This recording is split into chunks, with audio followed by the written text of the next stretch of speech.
Coroner says 3-month-old Halo Stutzman died from cranial cerebral trauma. Her death has been ruled a homicide. Police say she died at the hands of her 22-year-old father, Bryan Michel. WSBT's Kelli Stopczynski is here. Kelli, the investigation into how Halo got those deadly brain injuries and broken ribs is far from over. Remember, Jennifer, the word homicide means someone died at the hands of another person. It does not mean murder or that the death was intentional. Tonight, I'm learning more about baby Halo's father and hearing from her mother. The Lord is my shepherd, I shall not want. A message of comfort sits at the front door of the home where investigators say Halo Stutzman was critically injured for hours before her mother called for help. Court documents say Bryan Michel first told police a 1-year-old brother pulled Halo onto the floor, then changed his story, saying he slipped and fell on the 3-month-old Wednesday when he bent over to pick her up from the bathtub.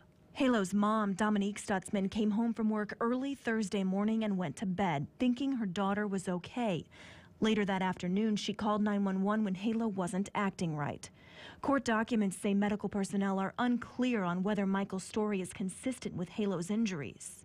Michel told investigators he waited a full day before getting medical attention for Halo because he was afraid. Just last Tuesday, a judge issued a warrant for Michel's arrest in a theft case from 2013. According to court documents, he was convicted for activating and spending gift cards from a place he worked called Zumiez. He's accused of violating probation last month and not showing up for court. In that case, he went by the name Brian Guzman. Dominique tells me he has 2 different names because he was adopted. Court records show Michel spent 60 days in the St. Joseph County Jail earlier this year for not paying child support on a 3-year-old daughter from a previous relationship. A makeshift memorial for the baby continues to grow near a home the couple recently moved into on Dubail Avenue, where investigators believe something happened to that infant. They just need to find out what it was and who did it. The prosecutor's office says they're still waiting for the lab results from the autopsy, which could take weeks. Halo's mother, Dominique, told me she's not ready to talk publicly until this whole thing is over. She wants everyone, though, to keep praying for her family.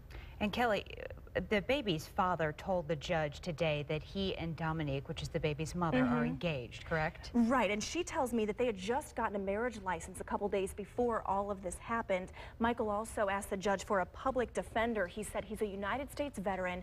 Dominique tells me Michel was discharged during basic training because he tested positive for marijuana. And the father and mother, once again, Michel, Dominique, had 4 kids, one of which was Halo. Right. 2 are from previous relationships, and you've learned that, what, 2 of them are now in state custody? That's what Dominique told me today. She says that's because investigators are still trying to sort everything out, put their investigation together. She hopes that either she or family members will have custody of her 2 surviving children by the end of this week. Yeah. All right, Kelli, thanks.